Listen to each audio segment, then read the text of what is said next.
Welcome to Chemistry with Dr. D. In this video, I'm going to talk about the fractional distillation of crude oil.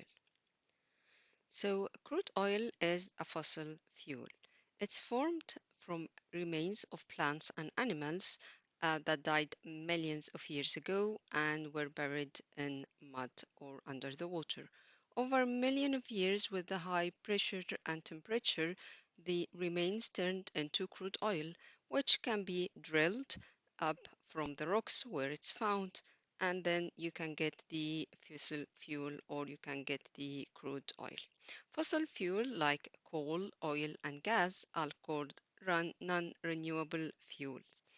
They take so long to be formed, but they are being used up much faster than they are being formed.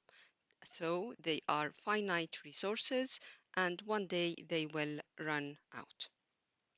So how can we separate the different components of crude oil? Crude oil contains a mixture of different hydrocarbons, and they are separated by fractional distillation. The fractional distillation unit consists of a furnace and a fractionating column. The oil is fed into the furnace where it's heated, and then the oil is heated and into the fractionating column. The oil will evaporate and condenses at a number of different temperatures. So the fractionating column has different temperatures, and as you can see, as you go up, the temperature will decrease. So different fractions are separated at different places, and they are separated as fraction of hydrocarbons with similar number of carbon atoms. So at the top, you're going to find the gases and the shorter chain hydrocarbons like butane and propane.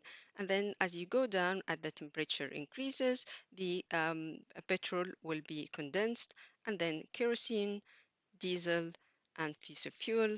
And at the bottom, you're going to find the semi-solid and the solid components such as lubricating oil, paraffin, wax, and asphalt.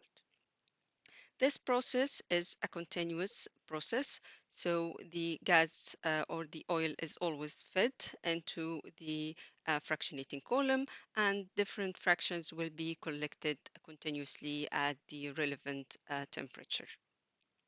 As you can see, the nature of the component or the fraction that have been collected changes from gases at the top into solid at the point, so at the bottom.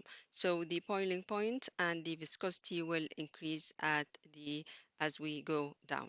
The fractions after that can be processed to produce fuel and feedstock for petrochemical industry. So what are the uses of crude oil? So we separate the crude oil into different fractions of components that have similar number of carbon atoms, similar boiling points. So they can be used to provide the fuel that we used for most modern transport, like the cars, the trains, and planes. Diesel oil, kerosene, heavy fuel oil, and liquid petroleum gases all also come from crude oil.